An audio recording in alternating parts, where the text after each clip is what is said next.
నమస్తే. Welcome to Telugu రాజ్యం. ఈరోజు మనతో పాటు ఉన్నారు సీనియర్ అనలిస్ట్ అలానే సోషల్ యాక్టివిస్ట్ కృష్ణకుమారి గారు. వారితో మాట్లాడేద్దాం. మేడం నమస్తే. నమస్తే.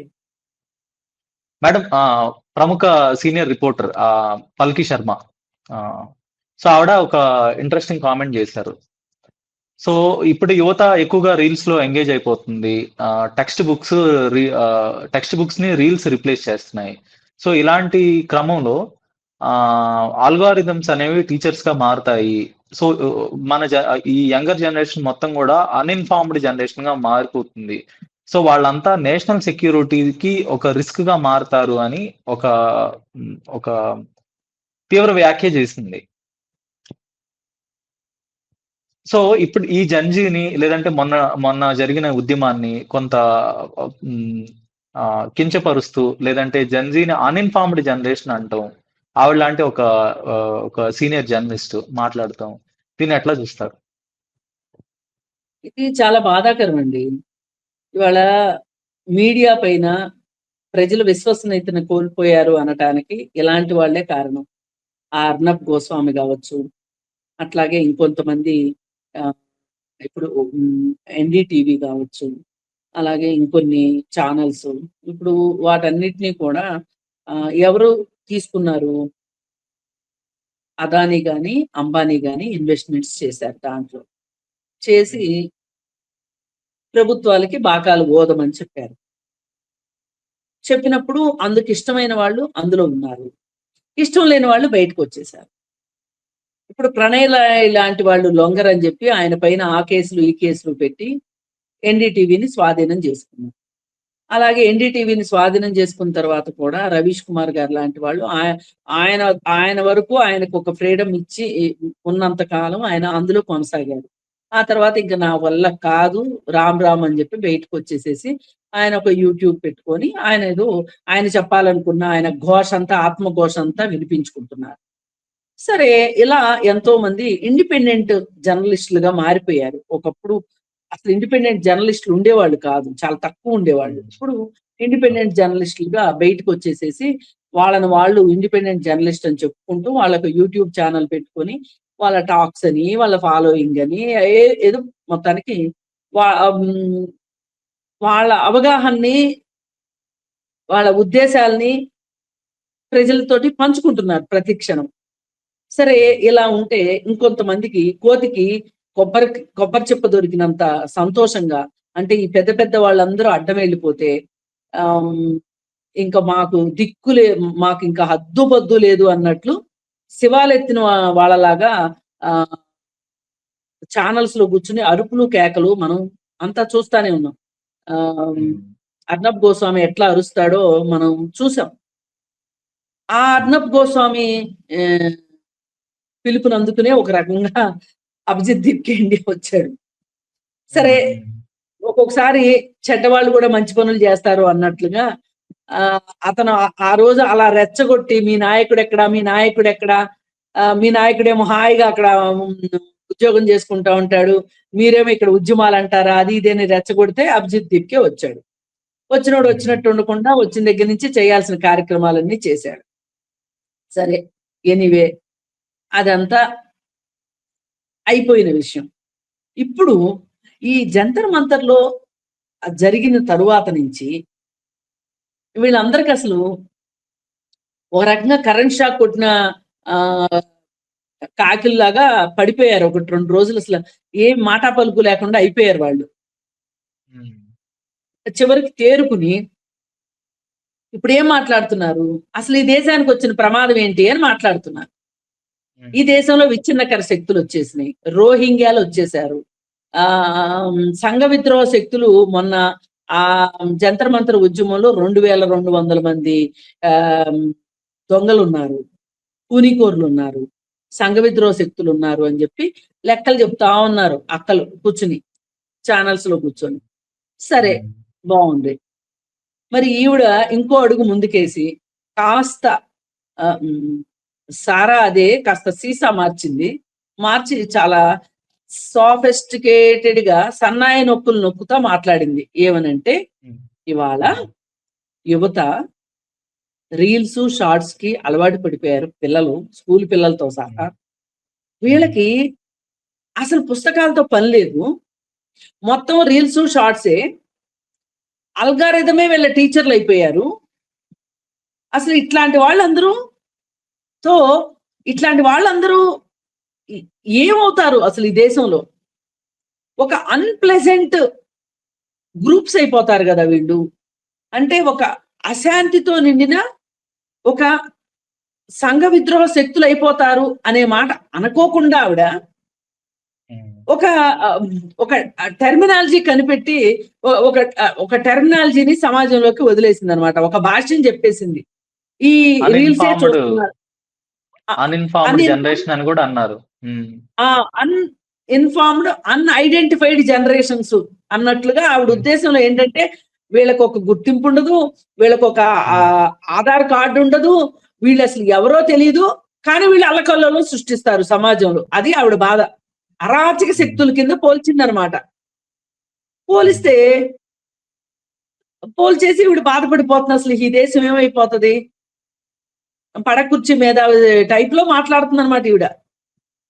అయితే ఇదే పరిస్థితిని ఇవాళ ఈ ఢిల్లీలో జంతర్ మంతర్ దగ్గర జరిగిన వ్యవహారం ఏదైతే ఉందో, ఇవాళ ఒకప్పుడు ఇది జరిగిన తరువాత జరగక ముందు మనం ఒకసారి పోల్చుకుంటే గనక, కాస్త సింహావలోకనం చేసుకుంటే, అంతకు ముందు ఏ ఒక్కరైనా సరే మోడీ పైన మీమ్స్ చేయటానికి సిద్ధపడ్డారా ఇంత జోరుగా?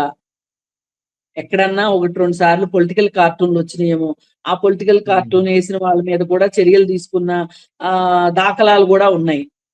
ఇవాళ కేవలం పొలిటికల్ పార్టీలు మాత్రమే ఆ సాహసం చేసేవి.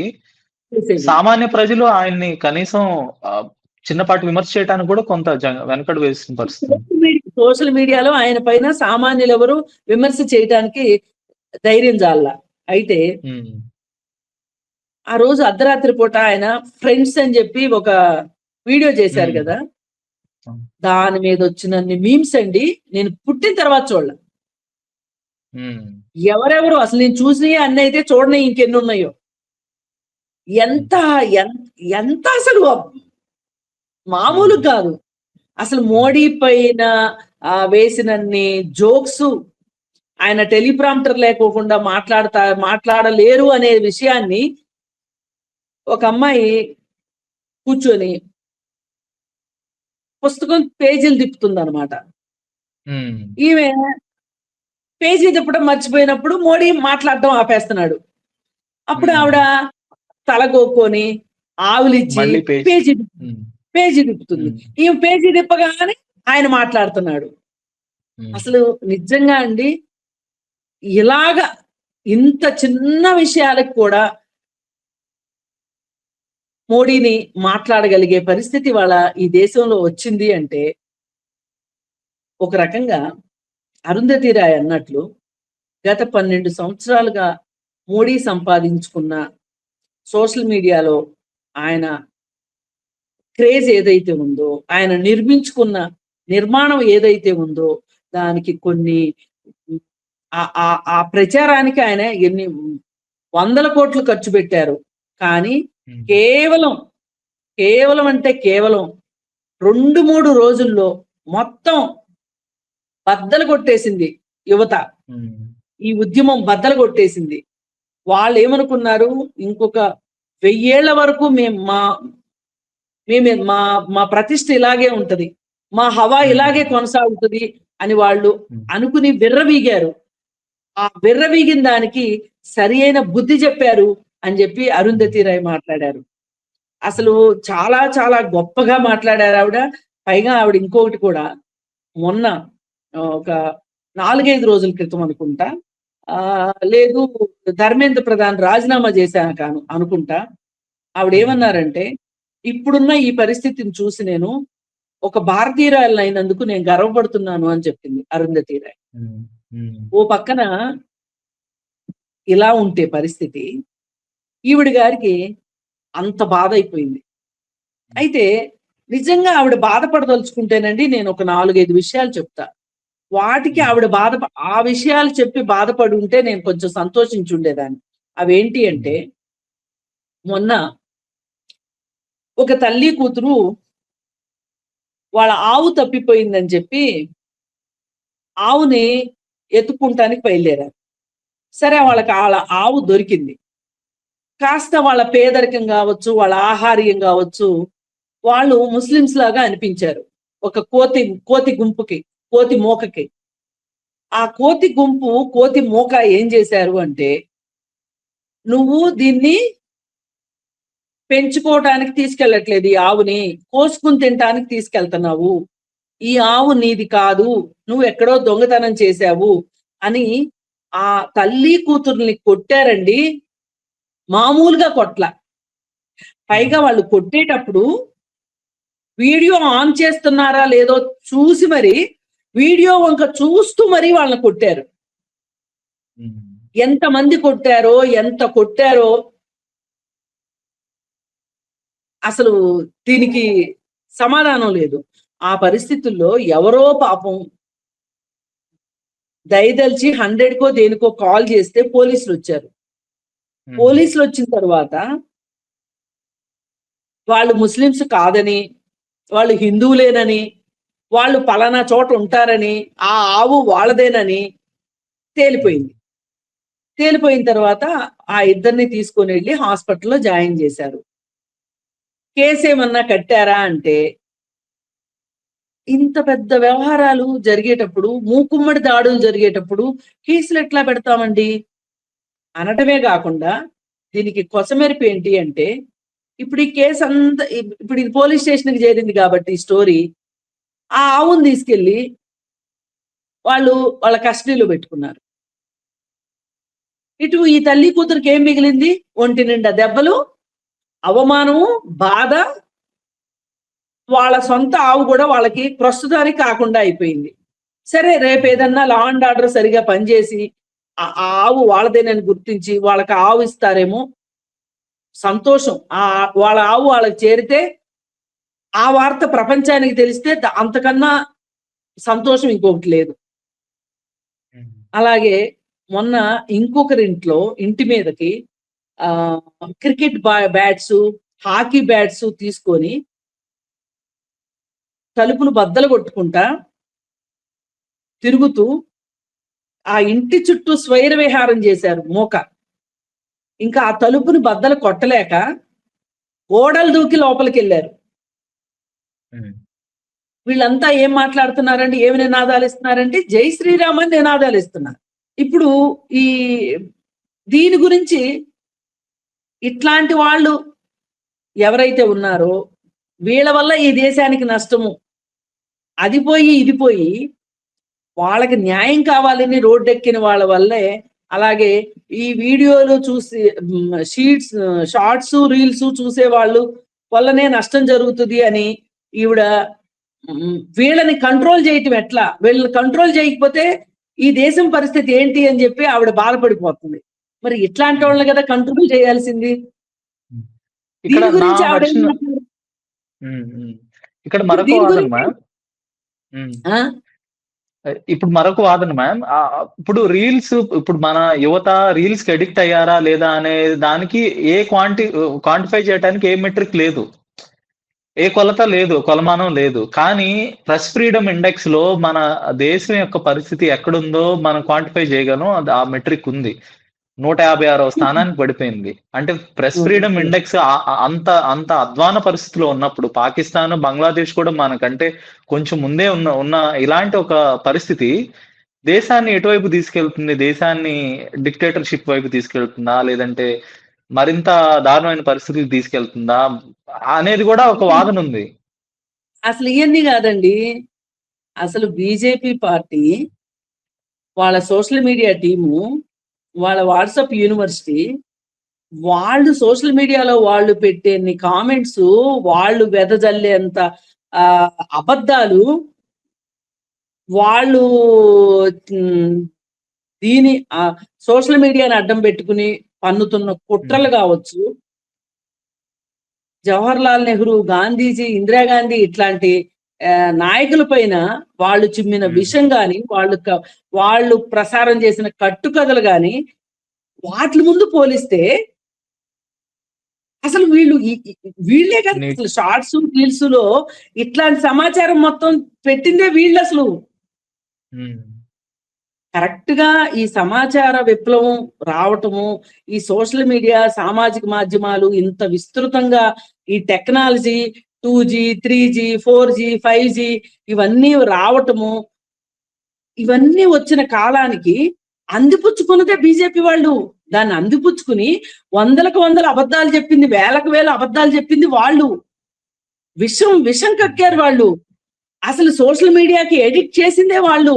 మళ్ళీ పైగా వాళ్ళు వేరే వాళ్ళ గురించి మాట్లాడుతున్నారు. ఏం లేదండి, వాళ్ళ అక్కసంతా వాళ్ళ బాధ అంతా ఏంటి అంటే, ఈ జెన్జీ 24 గంటలు ఫోన్లు పట్టుకుని కూర్చుంటది తరము.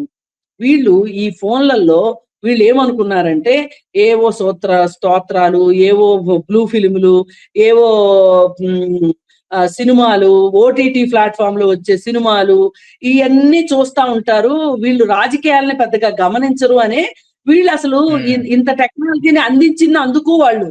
వాళ్ళ గురించి పెద్దగా మామూలుగా ఫోన్ లేదనుకోండి టీవీ చూస్తారు, ఫోన్ లేదనుకోండి న్యూస్ పేపర్ చదువుతారు కదా. అవన్నీ చదివి వీళ్ళు ఎక్కడ తెలివైన వాళ్ళు అయిపోతారో, రాజకీయాలు ఎక్కడ వంట పట్టించుకుంటారో అని చెప్పి వీళ్ళు ఏం చేశారు, అసలు ఈ ఫోన్లకి ఎడిట్ చేసిందే వీళ్ళు వాళ్ళ సొంత ప్రయోజనం కోసం. ఇప్పుడేమనుకుంటున్నారు, అరే మనం అనుకున్నది పారలేదే, వీళ్ళు అసలు మనం అనుకున్నవి కాకోకుండా రాజకీయాలు చూశారు, రాజకీయాలు తెలుసుకున్నారు. అసలు ఇలా అని తెలిస్తే అసలు మనం వీళ్ళకి ఇంత సోషల్ మీడియాని అందుబాటులోకి తెచ్చేవాళ్ళం కాదు కదా అని ఇప్పుడు నాలుగు ఖర్చుకుంటున్నారు వాళ్ళు. వాళ్ళ బాధ అది, అసలు బాధ. అందుకని ఆ మేడం గారు అంత బాధపడక్కర్లేదు. ఆమె ఈ దేశ జెన్జీ గురించి అంత కన్సర్న్ చూపించాల్సినంత అవసరంలో ఈ జెన్జీ లేరు. వాళ్ళ సమస్యల్ని వాళ్ళు పరిష్కారం చేసుకునే దిశగా వాళ్ళు పోరాటానికి సిద్ధపడ్డారు. అంతేగాని అయ్యో నాకు ఇది లేదు కాబట్టి, నాకు ఉద్యోగం లేదు కాబట్టి, నాకు డబ్బులు లేవు కాబట్టి నేను ఏమైపోవాలి, ఓ పోర్ను చూసుకుంటాను, లేకపోతే ఒక మతం పిచ్చిలోను, లేకపోతే ఇంకోటో దాంట్లోకి వెళ్లకుండా పొలిటికల్ కాన్షియస్నెస్ అనేది వస్తుంది యువతలో. అది వచ్చినప్పుడు ప్రభుత్వాలను ప్రశ్నించడం మొదలవుతుంది. వాళ్ళు అసలు అనుకోలే వీళ్ళకి ఒక పొలిటికల్ కాన్షియస్నెస్ వస్తుంది అని వాళ్ళు అనుకోలే. వచ్చేసరికి ఇప్పుడు వాళ్ళకి బాధగా ఉంది. ఇప్పుడు వీళ్ళ గురించి వీళ్ళు ప్రశ్నిస్తున్నారు కదా, అది వీళ్ళు తట్టుకోలేకపోతున్నారు. ఏది ఏమైందానండి, ఇంతెవరూ బాధపడక్కర్లేదు. ఇవాళ ప్రస్తుతం మన భారతదేశం ఒక రకంగా చాలా మంది దిగులు పడ్డారు ఏమైపోతుందో అని. అలాంటి ఆ దిగులు పోయి ఒక ఆశ వచ్చింది ఇవాళ. ఒక ఆశా జ్యోతిలాగా ఇవాళ ఈ జెన్జీ తరం ఎంతో కొంత వాస్తవంలోనే ఉన్నారు అని అర్థమయ్యేలాంటి సూచనలు, సంకేతాలు వస్తున్నాయి. కాబట్టి మీరంతేమీ బాధపడిపోయి గుండెలు బాదుకొని గుండె నొప్పులు తెచ్చుకోవక్కర్లేదు. దేశం సురక్షితంగానే ఉంది. ధన్యవాదాలు మ్యామ్. మీ విలువైన సమయాన్ని కేటాయించినందుకు ప్రత్యేకంగా ధన్యవాదాలు.